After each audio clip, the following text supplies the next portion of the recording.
अमावस्या हा दिवस ना आपल्या पितरांना समर्पित असतो। या दिवशी पितरांना प्रसन्न करण्यासाठी आपल्याला विशेषतः काही सेवा, काही उपाय आपल्या घरामध्ये करायचे असतात।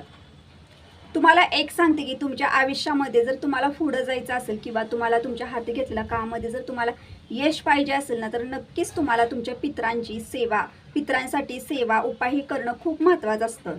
पितरांसाठी ना अमावस्या दिवशी तुम्हाला काही असे उपाय आणि काही अशा सेवा करायच्या असतात। काही स्वामी भक्त असे आहेत बघा की जे पोथी वाचन करतात, जे स्वामी महाराजांचं म्हणजे आपल्या गुरूंचं स्मरणार्थी खूप सेवा करत असतात, पण जर ते पितरांचं काही करत नसतील ना, तर ते त्यांच्या आयुष्यामध्ये कधीही पुढे जाऊ शकत नाही। आपल्या गुरूंनी सुद्धा हेच सांगितलेलं आहे, आपल्या देवानी सुद्धा हेच सांगितलेलं आहे की तुम्ही तुमच्या पितरांना आधी प्रसन्न करा, पितरांचा एक कृपाशीर्वाद 13 जुलै 2026 या दिवशी आहे बघा सोमवार।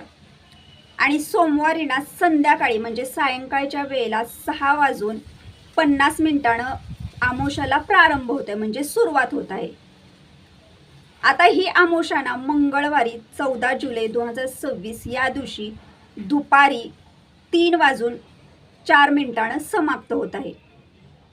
यासाठी तुम्हाला सर्वांना माहिती आहे की हिंदू धर्मामध्ये सूर्याने बघितलेली जी अमावस्या पौर्णिमा असते, ती पौर्णिमा आपण धरतो आणि त्यानुसार सेवा उपाय करत असतो। तर आपल्याला जे पण उपाय करायचे ते आपल्याला मंगळवारीच करायचे आहेत। या गोष्टी लक्षात घ्या आणि मी जे उपाय सांगणार आहे ते उपाय तुम्ही मंगळवारी तुमच्या घरामध्ये नक्की आवर्जून करा। अमावस्या दिवशी तुम्हाला आवर्जून एक महत्त्वाची गोष्ट करायची आहे बघा। सकाळी लवकर उठल्यानंतर आपल्याला दक्षिण दिशेला तोंड करायचं आहे, बसण्यासाठी आसन घ्यायचं आहे आणि नित्यसेवेच्या पुस्तकामधील आपल्याला पितर तुष्टिकारक स्तोत्र आणि पितरांची स्तुती हे नक्की आवर्जून पठण करायचं आहे। तुम्हाला सांगते अमावस्या दिवशी आपल्या घरामध्ये हे पठण झालंच पाहिजे आणि सकाळच्या वेळेला आपल्याला पठण करायचं आहे।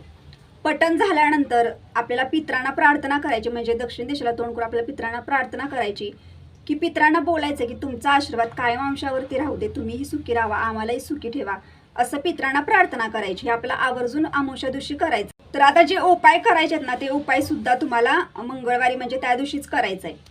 तर पहिला उपाय तुम्हाला सांगते बघा, आता मंगळवारी 14 जुलै तर तुम्हाला तो उपाय ना 12-12:30 दरम्यान करायचा आहे।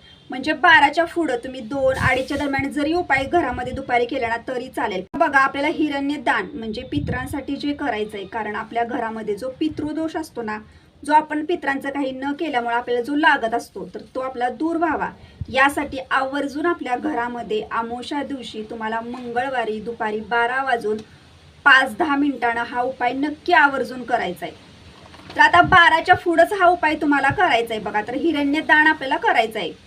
तर ते कसं करायचं आहे, तर तुमच्या जवळपास जर ब्राह्मण असतील तर एखाद्या मंदिरामध्ये जायचं आहे, आपल्याला ब्राह्मण बघायचे आणि अशा 3 ब्राह्मणांना आपल्याला 1.25 पावशर पेढे आणि 11 रुपये दक्षिणा हे आपल्याला त्यांना दान करायचं आहे। तर आता पेढे तुम्हाला मी 1.25 पावशर पेढे सांगितलं, तर ते पेढे एका ब्राह्मणाला द्यायचे, असं तुम्हाला 3 ब्राह्मणांना पेढे द्यायचे आणि त्या 3ही ब्राह्मणांना तुम्हाला 11-11 रुपयाची दक्षिणा द्यायची। हे तुम्हाला अमावस्या दिवशी आवर्जून करायचं आहे, ह्याला हिरण्य दान म्हणतात, नक्की करा। दुसरा उपाय जो सांगणार आहे बघा, तो उपाय ना वाहनांचे अपघात थांबवण्यासाठी करायचा आहे।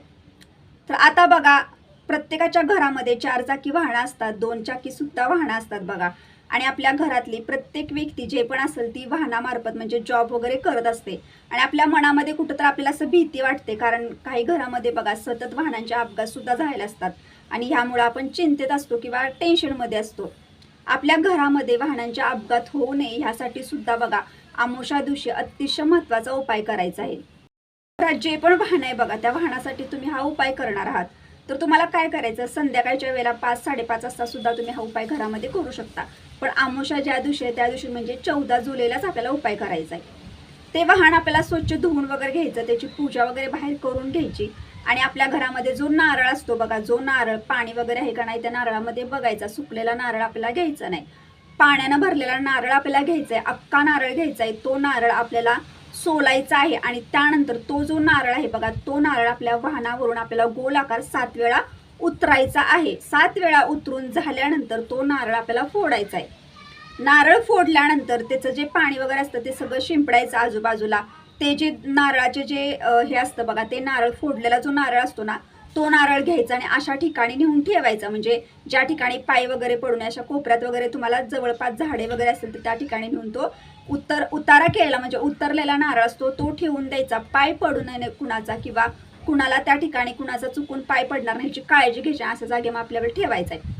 त्यानंतर घरामध्ये प्रवेश करताना तोंड वगैरे स्वच्छ धुवायचं आणि मगच घरामध्ये प्रवेश करायचा आहे. हा उपाय ना खूप महत्त्वाचा उपाय आहे बघा. तुम्हाला सांगते की आवर्जून घरामध्ये करा, कारण आपल्या घरामध्ये वाहनं असतात बघा आणि त्या वाहनांविषयी आपल्या मनामध्ये चिंता असते, सतत आपल्या मनामध्ये विचार येत राहतात, कारण आपल्या घरातल्या व्यक्ती ह्या बाहेर जॉब वगैरे करत असतात. यासाठी सांगते की अमावस्येला आवर्जून हा उपाय करा.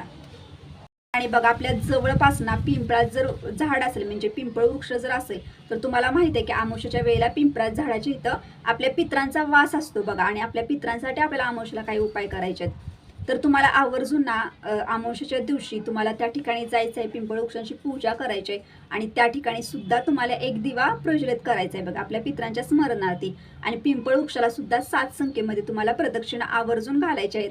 आवर्जून त्यांना प्रार्थना करायची की पित्रांना तुम्ही सुखी राहा आणि आम्हालाही सुखी ठेवा, कारण त्या ठिकाणी आपल्या पित्रांचा वास असतो. आजच्या व्हिडिओमार्फत प्रभावी असे 3 ते 4 उपाय सांगितले, ते उपाय अमावस्येला आवर्जून करा.